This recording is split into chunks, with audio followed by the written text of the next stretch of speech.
Merhabalar efendim. Çok güzel bir hafta sonu olması dilekleriyle. Bugün de şükür kavuşturana bizleri. Şimdi dün hatırlayacaksınız Erhan Çelik'in eşi vefat etmişti. Eşi diyorum çünkü henüz boşanmamışlardı. Çekişmeli bir boşanmanın ortasındaydılar. Fakat cenazede Erhan Çelik yoktu. Şimdi ama ortakta bir çocukları var. İnsan çocuğunun annesinin cenazesine gitmez mi? Ne olursa olsun gider gibi geliyor değil mi? Şimdi son dakika haberini vereyim. Soruşturma başlatıldı çünkü genç bir ölüm. 48 yaşında bir kadının kendi muayenehanesinde vefatı genç ve şüpheli bulunuyor ve soruşturma başlatılıyor. Bu zaten rutin bir şey. Bu tamamdır.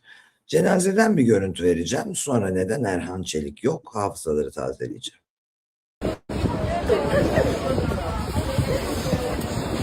İçerideyiz. Hadi ben de değişmeyin abi. İndir aşağı abi. Gel abi buraya. Gel öyle. Tamam abi değişme artık gel. Abi ben buraya aşağı köşeyi sallanım. Evet. Allah rahmet eylesin. Gencecik bir anne. Hem de üstelik ben gurur duyuyorum böyle çalışan kadın, işte doktor olmuş bir kadın. Çok zorluk çekmiş. Doktor olmak ne demek ya? 6 sene oku, üzerine TUS'a gir, ihtisas yap. Sonra git Erhan Çelik'le evlen. O niye o kısmı anlamadım. Neyse. Herkes demek ki ekranda göründüğü gibi değil. Erhan Çelik bir şey söylemişti ya Gülben Ergen'le ilgili. Gerçeklerin su üstüne çıkmak gibi bir şey vardır diye. Var. Doğru. Doğru var. Mesela bu gerçekleri hatırlattı bize şu an çekişmeli boşanmada olduğu eşinin vefatı. Öyle ha? Demek öyle ha? Demek öyle ha? Aşağı bana kolluk ederim. Annesi. Demek öyle ha? Demek Evet. annesi. Demek öyle ha? Demek öyle ha? Demek öyle ha? Aşağı bana kolluk ederim. Annesi. Demek öyle ha? Demek Bu dayakçıyı TRT televizyonu, yani benim vergilerimle ve hiç reytingsiz idare eden televizyon ana habere koydu mesela.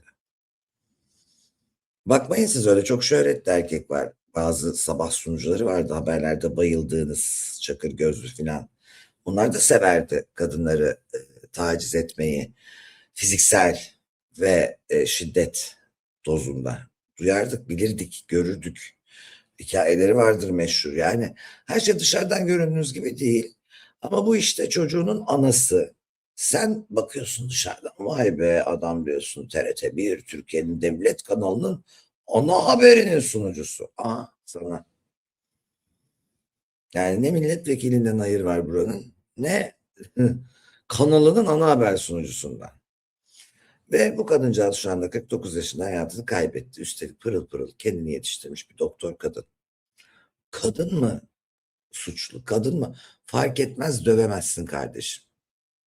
Yani sokakta da bir sürü bir şey oluyor. Canına her sıkana fiziksel girişeceksin diye midir yani? Önemli olan kimin hatalı olduğu değil, eylemin seni nereye götürdüğü. Rezalet. Yok, H ile başlayan sunucu değil canım.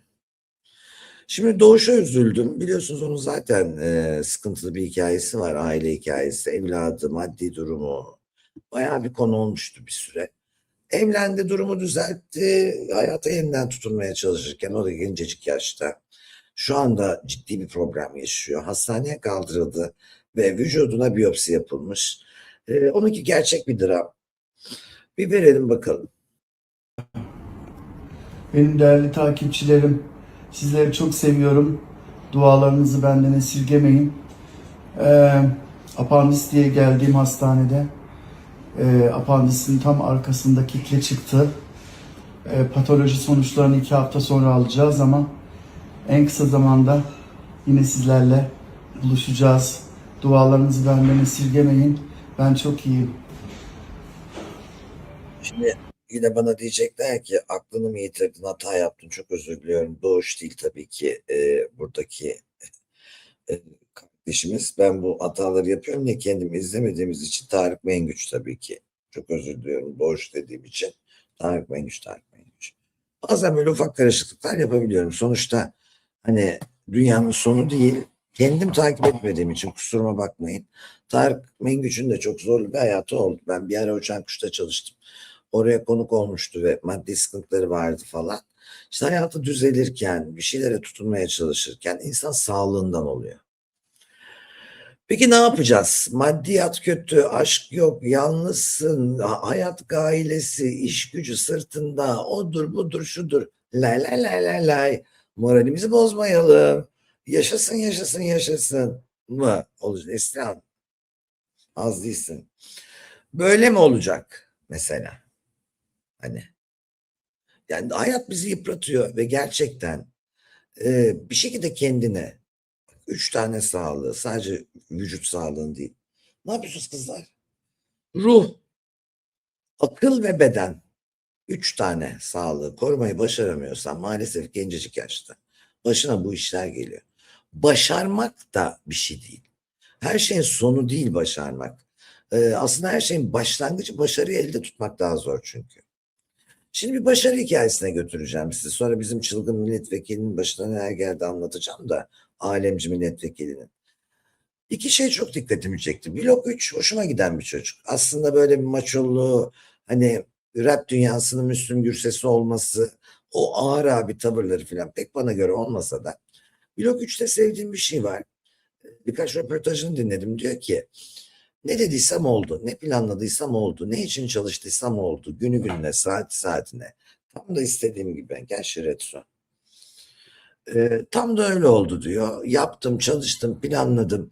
Bir gün diyor bir kız arkadaşım vardı. En üzüldüğüm şey kafede çalışırken kız arkadaşımın başka erkekle oraya gelmesi, sevgilisiyle oraya gelmesi. Ve benim ona diyor servis yapmak zorunda kalmamdı diyor. Annesine çok saygılı, tatlı bir çocuk olarak düşünüyorum. Her ne kadar farklı bir sosyokültürel anlayışı olsa da kadınlarla ilgili. O görüşe bayılan kadın da çok. Adam yedirsin, içirsin, gezdirsin, her şeyimi ödesin diyen kadın da çok. Şimdi Blok 3 hayatının başını anlattı İzmir konserinde. Gerçekten inanılmaz doluyor. Bütün konserleri Türkiye'nin her tarafında. Batman'da yine aynı şekilde inanılmaz dolmuş. Böyle sokaklar falan. Hani miting gibi. Şimdi verelim Blok 3'ün efendim o hayatını anlatarak sektöre girerken çektiği kliple yola nasıl başladığını, bir de yolun sonuna gelmiş, başarıların en büyüğünü tatmış bir arkadaş var. Onun da nasıl hayattan sıkıldığını. Hayat aslında başlangıç son değil, aradaki yolculuk. Hedefe ulaşmak, paraya ulaşmak, istediklerine ulaşmak değil. O yolculuktan aldığın zevk. Hiç o hedefe varamayabilirsin. Kim biliyor yarın nasıl çıkacağımız. O hedef yolunda ilerlerken kendinle barışık mısın? Mutlu musun? Sıkılıyor musun? Yapmak zorunda oldukların şeyler var istemesen de bazen. Onları yaparken seni ne motive ediyor? Hayallerin var mı? Ümitlerin var mı? İşte şimdi bunu bir izleyin. Bir de yolun sonunu izleyin arkadaşlar. Muhtemelen birçoğunuz biliyorsunuzdur. Yani şu sıralar keyfimiz yerinde Allah'a şükür. Fakir edebiyat olarak değil ama hikayenin başı pek de öyle değildi. Gelin size biraz da hikayenin başını anlatayım. İşte her insan gibi ben de işe giderdim. İşten çıktığım zaman tadım biraz kaçık olurdu. Kafamda her gün bir şeyler kurardım, konserler yapardım falan. Bir gün diyorum, benim şarkılarımı herkes dinleyecek. Her gün böyle kendi kendime kuruyorum, bir şeyler yazıyorum falan filan. Sonra birileri tabii kafamı açıyor. Bakalım. Ne olur? Ne yazıyorsun abi yine bomboş? Abi, bak benimle aranı iyi tut, ben sana söyleyeyim. Bak seni bu hayattan kurtarırım. Ne gülüyor? Ne zamanı düşün? Sen ne yapıyorsun bu hayatta? Bana bir anlat bakayım. Ne yapıyorsun sen mesela? Biliyorsun zaten ya. Ne yapıyorsun? İşten çıkıyorsun, ne yapıyorsun? Hiçbir şey yapmıyorum abi. Nasıl olacak böyle? Öyle abi. hiç Ömür mü olmuyor. geçer böyle? Geçmiyor. Hayal meyal bir şey yok mu? Yok abi. Abi bak dalgana o zaman. Allah Allah ya. Geliyorsun bize sen. Ben de bir şey konuşacaksın zannediyorum. Tövbe estağfurullah. Döverim ha seni. Dövmedim, rahat olun.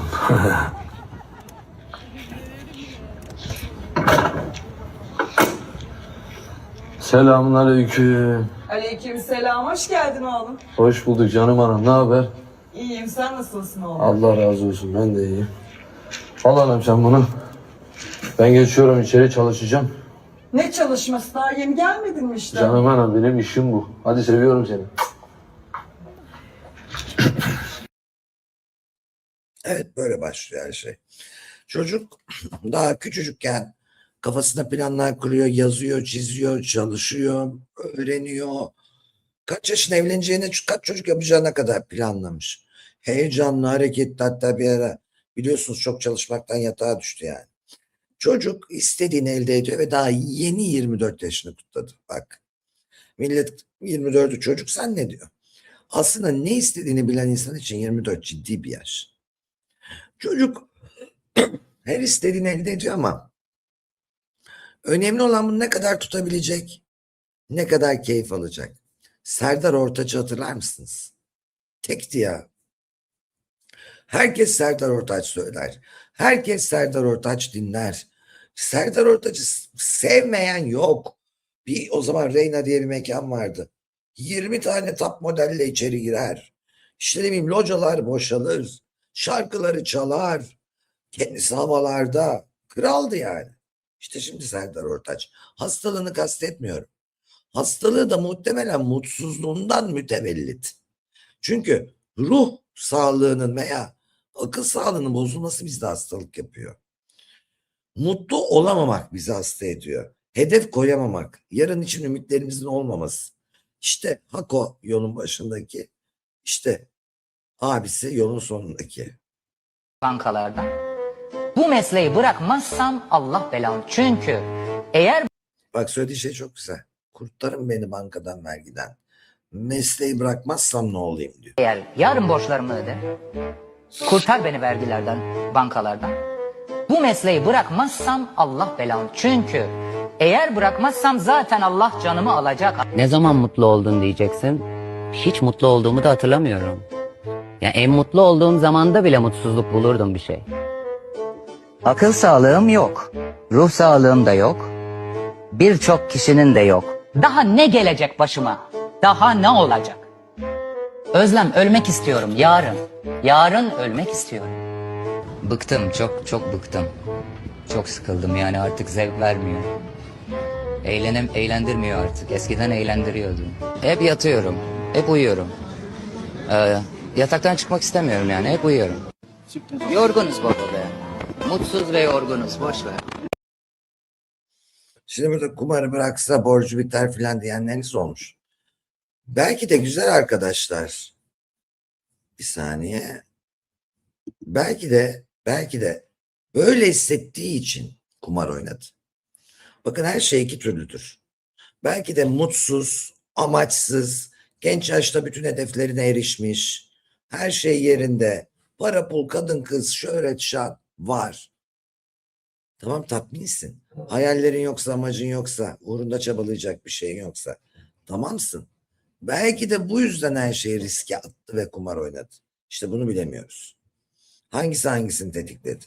Ama şu anda Serdar böyle. Ve gencecik yaşına çok ciddi bir rahatsızlıkla uğraşıyor. O rahatsızlıkta bir sinir ve motor sistemi hastalığı vücuttaki. Muhtemelen dopamin, endorfin gibi mutluluk hormonlarının eksikliğini tetiklediği bir hastalık. Sinir sistemi hastalığı. Mutsuzluk bizi hasta eder. Hem ruhsal hem fiziksel. Bunu asla unutmayalım. Ve kendimize her zaman oyalanacak bir iş, güç, amaç, hedef, istek, hayal bile olsa bulalım. Rica ediyorum. Yoksa olmuyor. Olmuyor, gitmiyor yani. Şimdi devam edelim. Bakın, o milletvekilinin o gecesiyle ilgili ekstra görüntüler de ortaya çıkmaya devam ediyor. Yani o limon etekli kadının ettiği bir küfürler var. Veremedim. Hani o katalizör var ya, ortalığı karıştıran mikser kadın var ya. Körük yani. Sıkışında da çocuğum uyuyor diye. Evinde adamlarla alem yapma o zaman, uyuyan çocuğun varsa, dediğim gibi. Şimdi milletvekili kesinlikle ihraç edilmek üzere sevk edildi. Hem CHP kuruluna hem de mahkemede işleri var. Tabii onu darp edenler de suçsuz değil, videoya çekenler de suçsuz değil. Ya bir saniye. Ah, şu kadının çenesi olmasa belki olay böyle olmazdı. Aç şifreni. Aç. Kenara çekil. Aç şunu. Aç şunu. Aç şunu. Ara şoförünü gelsin.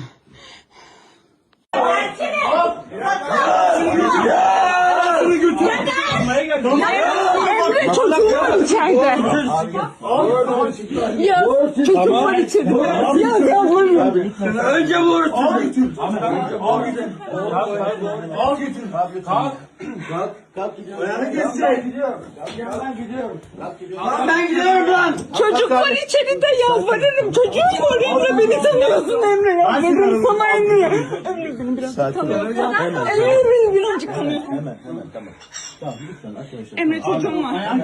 Emre. Emre. Beni arar mısın? Çocuğum var. Yalvarırım gel lütfen. Kalksın gidiyoruz. Yalvarıyorum. Abi Sana kalk. başka bir şey Kaldıralım istemiyorum. götürelim tamam. Emre bana bak. Polisi çağırıyorum. Hayır çağırma. Çağırıyorum.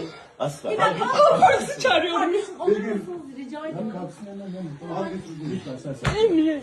Emre beni birazcık seviyor. Abi bir saniye ya, bir saniye. Sana. Emre bana bir bak, ben çok bağırıyorum. Beni tanıyorsun. Biliyorum. Her şekilde de ben. Söz her şeyi halledeceğiz. Beni tanıyorsun değil mi? Emre abi. Hemen tamam. Emre abi kaldır abi lütfen gel. Bir dakika ben kalkabiliyorum. Emre. Hemen. Emre bir gel. Tamam Begüm. Emre. Emre müdahale eden, sevdiğim kadının arkadaşına asılamazsın alıp yapar. Emre diye uçuşan çocuğum var diyen de Emre'nin manitası anladığım kadarıyla. Baba evde değil, çocuğu var, çocuk elinden alınsın. Çocuğun görüntülerinin olan klip de elime geçti ama vermiyorum. Küçük bir kız çocuğu, 4 yaşlarında falan bir kız çocuğu var. Yani sen sabaha kadar o koca adamları evine alıp alem yaparken düşünsene be kadın çocuğun olduğunu ya. Hayırdır? Babası sen de gör. Al şu çocuğu bunun elinden. Hem de kız çocuğu. Her çocuğun anneye ihtiyacı var ama doğru düzgün bir anneye ihtiyacı var. Burada bir kere ruhi sıkıntıları geçtim. Boşanmanın ruhi sıkıntısını engelleyemezsin. Ama fiziksel sıkıntı da kız çocuğu yani. Burada bu kadının bu çenesiyle yetişen ben bir çocuk da düşünemiyorum. Oradaki adamlar tamam kötek adam niye böyle Emre böyle yapıyor biliyor musun? Manitacılık. Yani ben kadınımı da korurum, kadınımın yanındaki kadını da korurum. Benim masamda kimse kimseye yan gözle bakamaz. Hayırdır falan. Sevdiğim kadın falan diyor arada zaten. Sevdiğim kadının arkadaşına falan. Emre horozluk yapıyor orada. Tamam mı? Yaranacak.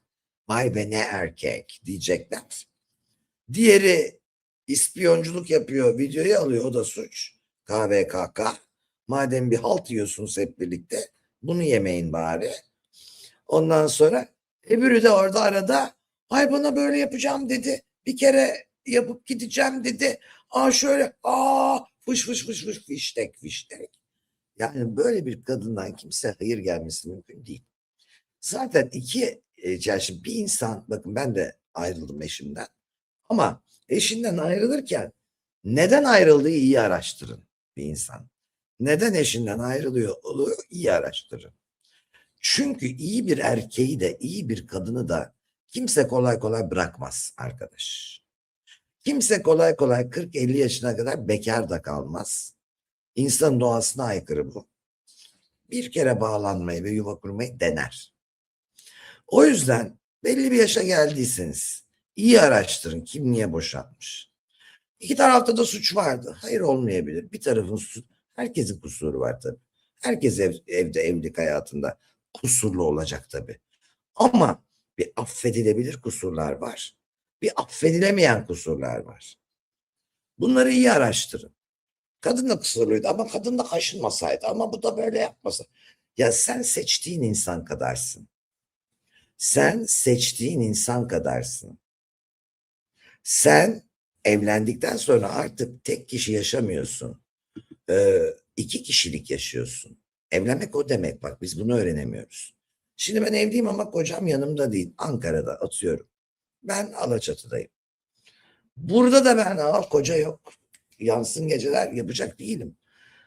Yanında fiziksel olarak olmasa bile 2 kişilik yaşamak, 2 kişilik düşünmek, 2 kişilik harcamak parayı, 2 kişilik karar vermek demek. Bunu gözünüz ve göbeğiniz yemiyorsa yapmayın arkadaş. Evlenmeyin, yavrulamayın. Kedi de yavruluyor. Sonra yavruların yarısı telef oluyor kedinin. Sokak kedilerinin. Siz de böyle yavrulayıp telef etmeyin çocuklarınızı. Onlar insan evladı. Onların ruhları var. Onların düşünme yetenekleri var. Konuşma yetenekleri var. Sezgileri var. Yapmayın. Yani şu çocuktan hayır gelir mi? Anası içeride alem yapıyor yeni manitasıyla. Yeni manita horozlanıyor. Milletvekilini dövdük abi. Benim manitanın arkadaşına bir ayar yaptı. Sen önce yanındaki kadını alacaksın. Kadının yanında bak, racon öğrenmek istiyorsanız, kadının yanında tartışma olmaz. Asla. Asla. Erkeklik yapacaksanız onu bilin önce. Kozunuz mu var paylaşacak veya konuşacak? Benim başıma geldi böyle bir şey. Hepimizin başına geliyor. Türkiye burası. Oradaki erkeklerden biri kalktı ve dedi ki, kadının yanında olmaz dedi. Konuşacak bir şeyin varsa gel dışarıda konuşalım dedi. Diğeri de yemedi gitmedi. Olay çözüldü. Yani o kadar mantıklı ki kadının yanında olmaması. Burada diğerleri şov yapıyor. Öbürü leş zaten yani. Neyin vekili Allah aşkına, benim milletimin vekili buysa. Yani aynı bankta gazoz içmezsin, kapına bekçi diye dikmezsin, vekil olmuş yani. Vekillerin standardı bu kadar düşük. Dün de dediğim gibi biz bunların çoluğuna çocuğuna bakıyoruz ölene kadar. İşte emeklilikleri yetmiyor. Yani değil mi? Neyse, her işin bir raconu var bak. Bunlar genel geçer görgü kuralı. Kadının yanında kavga olmaz. Kadının yanında ağır küfür edilmez. Kadının yanında şiddet uygulanmaz. Bırak kadına uygulanmayı.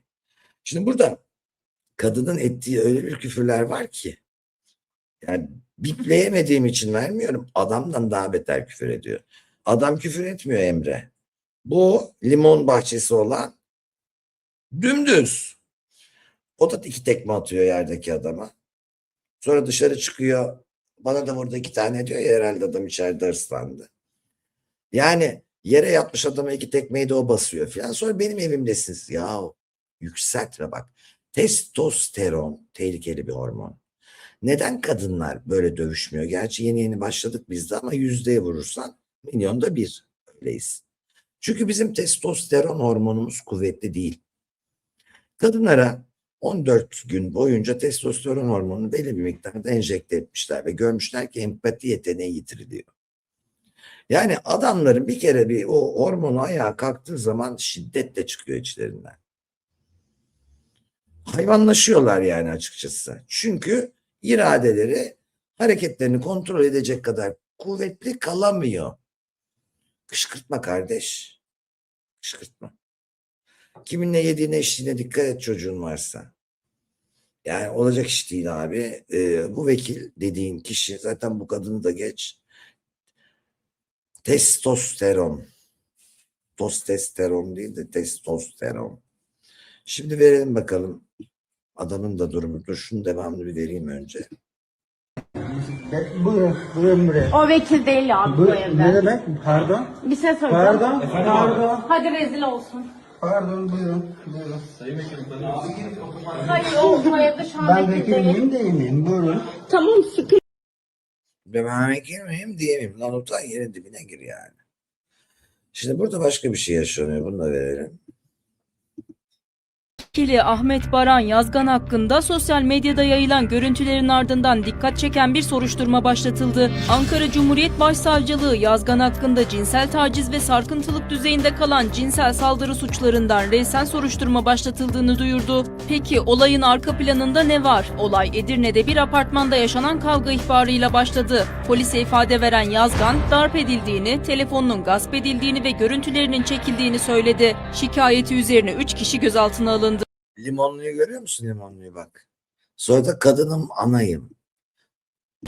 Peki olayın arka planında ne var? Olay Edirne'de bir apartmanda yaşanan kavga ihbarıyla başladı. Polise ifade veren Yazgan, darp edildiğini, telefonunun gasp edildiğini ve görüntülerinin çekildiğini söyledi. Şikayeti üzerine 3 kişi gözaltına alındı. Ancak gözaltına alınan kişiler de Yazgan'dan şikayetçi oldu. Onlar da olay sırasında Yazgan'ın kendilerini tehdit ettiğini ve cam parçasıyla yaraladığını öne sürdü. Ayrıca tartışmanın Yazgan'ın evde bulunan kadınlara yönelik cinsel taciz ve hakarette bulunduğu için çıktığı iddiasında bulundular. Olay anına ait görüntüler sosyal medyada hızla yayıldı. Bu görüntüler ve ortaya atılan iddialar üzerine Ankara Cumhuriyet Başsavcılığı harekete geçti ve Yazgan hakkında reysen soruşturma başlatıldı. Cumhuriyet Halk Partisi ise ayrıca kendi içinde inceleme başlattı. CHP sözcüsü Müslim Sarı, Yazgan'ın tedbirli olarak kesin ihraç talebiyle disipline sevk edildiğini duyurdu. Yani gündemi sarsan görüntülerin ve iddiaların ardından şu an hem adli soruşturma hem de CHP'nin parti içi disiplin işlemleri sürüyor. Bu izlediğiniz durumda zaten haklı olan bir kişi bile yok. Ayrıca bu limonluyla aşığım, sevdiğim kadın diyen arkadaş da şunu görsün. Kardeş bunun evleneceğine 3 ay gir, adam gibi yat çık. Daha iyi yani. Hayatın kurtulur. Hayatını kurtarmış olursa. O deli görüyor musun? O da yürüyor böyle yumruk mumruk. Ondan sonra da bana fırtta falan. Burada vekil de rezil ama zaten o sofraya oturduğun adamı seçeceksin. Demek ki hepsi birbirini bulmuş. Zengin de ev ha. Kadının çocuğuyla yaşadığı ev zengin evi yani, öyle şey bir ev değil, fakir evi değil, kocaman ev. Evin içerisinin görüntüleri de var. Vermiyorum çünkü çocuk gözüküyor onun içinde. Kadın bir küfür ediyor.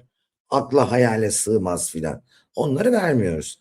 Ne kumpası ya, böyle bir kumpas. Zorla eve çağırdım diyelim. Niye gidiyorum, kendimi kaybediyorum, o kadar alkol alıyorum, ayakta duramayacak hale geliyorum. Alemlere giriyorum. Reysen değil, resen. Şimdi neden yani? Zorla kumpas, bırakın Allah aşkına kumpası ya. Kumpas, ben burada baygın olurum, çekerler ederler falan yani. Oraya gitmişsin, gece sabahın 4'ü yapmışsın. Yani kumpas olsa başka türlü fotoğrafını da çekerler, videosunu da çekerler, başka filmlerini de çekerler. Biraz mantıklı olmak lazım. Su testisi su yolu gibi bir durum var. Çocuk 4 yaşlarında falan, bir kız çocuğu. Yazık, odada o yüzüstü uyuyordu yani. Ha, videoda bir de şu var biliyor musunuz? Nedense yayınlamadığım videoda. Çünkü çocuğun gözükmesini istemiyorum. O adamı alıyor, yani dövdükleri adamı, milletvekilini alıyor kadın. Bak benim kıza diye çocuğunun kapısını açıyor. Kızını uyurken gösteriyor. Neden? Neden? Neden sen uyuyan 4-5 yaşındaki bir çocuğun, bir kız çocuğunun yatak odasının kapısını açıp eve içmeye gelen misafirini sokuyorsun içeri? Manyak mısın sen? İnsan çıtını çıkarmaz evladım uyanmasın diye. Yine bu limonlu. Limonlu yine bunu yapan. Neden çocuğunun odasına adam sokuyorsun kardeşim sen? Kadın erkek fark etmez, cinsel taciz anlamında söylemiyorum. Hayırdır, niye, amaç ne? Yani bu kadın savaş çıkarır, yemin ediyorum bak. Memleketler arası savaş çıkarır. Onu söyleyeyim. Ayrıca vekil demek hep anlatıyorum yani. Pek şanslı bu vekil. Parası olan vekil oluyor bizim ülkede ve vekillerimizi biz seçmiyoruz. Milletvekili için oylama yapmıyoruz. Oysa ki madem bu ülkede artık Cumhurbaşkanlığı yok, bunu çok iyi dinleyin. Başkanlık var. Başkanlık sistemiyle Cumhurbaşkanlığı sistemi iki ayrı şey. Başkanlık sistemlerinde vekilleri halk seçer. Ya deve olalım ya kuş olalım. Başkanlık sistemini uygulayacaksak vekillerimizi kendimizin seçmesi gerekiyor. Sistemleri alıp üzerimize istediğimiz gibi biçip oturtamayız. Ya bir sistemi alacağız, ona uyacağız, ya da o sistemi beğenmiyorsak bırakacağız, ama başkanlık olsun ama diğeri de diğer sistem gibi milletvekiline halk seçmesin, yine onu da ben seçeyim. O da böyle olsun diye ortaya karışık bir şey çıkarırsa bu sistemin adı ne? Ne? O zaman ne?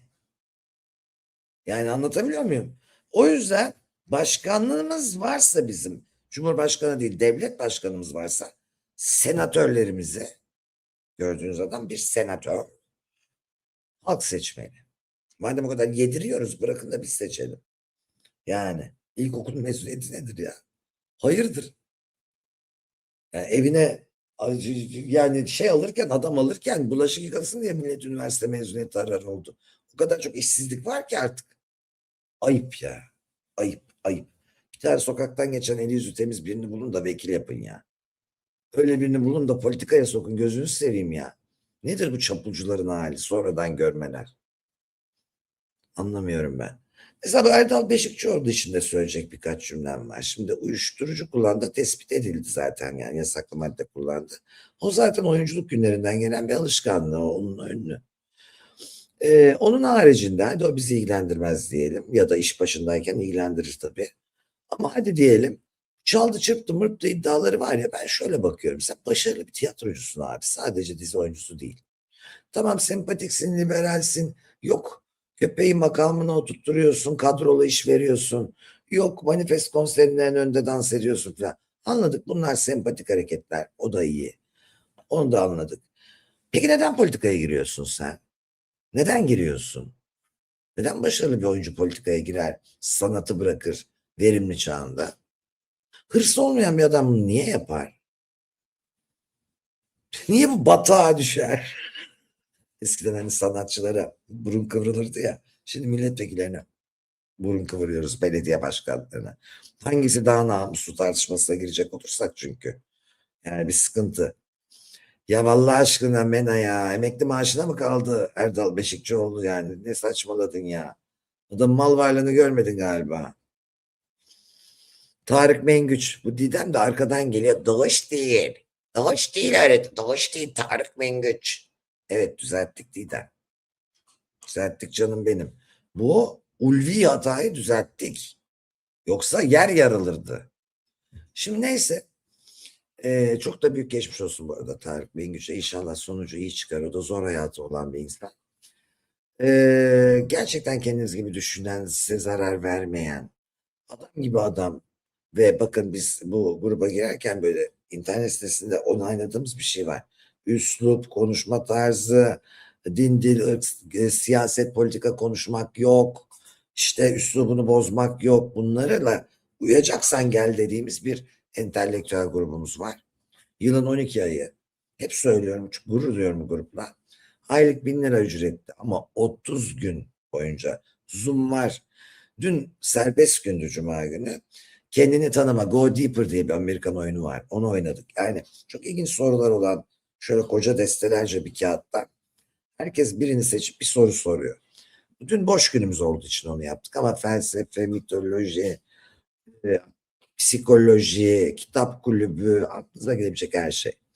Sohbet ve eğlencenin de olduğu, en önemlisi dostluğun ve sıcaklığın olduğu bir grup bu. Kendi dostlarınızdan sıkıldıysanız veya sizi artık kesmiyorlarsa, bazen arkadaşlar kesmez insanı. Vıdı vıdı vıdı aynı dertler dinle dinle bitmez falan aman be dersin. Her akşam biz varız. Şuradan gelebilirsiniz veya buradaki numarayı direkt arayabilirsiniz. Yıllık 5'in lira efendim. Çünkü ayda 1.000 lira yıllık 5'in düşünün. Aylık almalıyız aslında bu ücreti. Çünkü 30 gün yayınlıyorum yani. O kadar. Ve uzmanlar geliyor. Hep benle değilsiniz. Müthiş uzmanlar var. Ben ama her gün oradayım. Mutlaka bekliyoruz. Gerçekten en iyi versiyon. Gece şu telefon update ediyor ya kendine. Yeni şey atıyor format. Her gün kendinizi formatlamak istiyorsanız, çevre istiyorsanız, dost istiyorsanız gelin. Bu arada 2 odam kaldı. 24-27 Ağustos Alaçatı Mutluluk Kampı'nda. Pazartesi, Perşembe 11'de hocalar nefes, meditasyon. Yaş hiç önemli değil çünkü fiziksel bir hareket yapmayacağız. Nefes ve meditasyon yapacağız. Sonra bizimle birebir sohbetler. Astro Olcayto bizimle birlikte ve bu kamp boyunca. Çok güzel geçecek, çok hoş. Yurt dışından misafirlerimiz şimdiden yazıldı. Sizleri buna da bekliyoruz. Yine bu numaradan, yukarıdaki telefon numarasından, sayfamın başındaki ulaşabilirsiniz. Harika bir cumartesi geçirin. Ben bugün yemek yapacağım. Canım istiyor. Rahatlıyorum yemek yaparken. Sonra da onları annemlere götürmeyi planlıyorum. Siz de böyle bir şey yapın. Bakın yemek yapmak strese çok iyi geliyormuş. Sıfırdan bir şey yaratmak çok iyi geliyormuş. Ekmek kokusu çok iyi geliyormuş. Hamur yoğurmak çok iyi geliyormuş. Dışarı çıkamıyorum, tatile gidemiyorum. 5 yıldızlı tatil köylerinde bulunamıyorum. Boş verin. Orada bulunup kafası dolu olan insan çok. Az önce Blok 3 Serdar Ortaç örneği gibi. Yani koca bir yol var onun üzerinde Blok 3'ün. Varacağı yer maksimum Serdar Ortaç level. İyi kullanamazsan o yolculuğu ama güm. Hayat sahip olduklarına ilgili bir şey değil. Hayat sahip olmak değil. Mutluluk sahip olmak değil. O tatmin olmak. Dopamin veriyor biraz. Aslında serotonin, oksitosin, endorfin gibi 3 şey var ki onlar olmazsa olmaz. Onları da sadakat, sarılmak, inanmak, sevgi, huzur bunlar veriyor efendim. Allah hepimize nasip etsin. Hoşça kalın sevgi ve saygımla.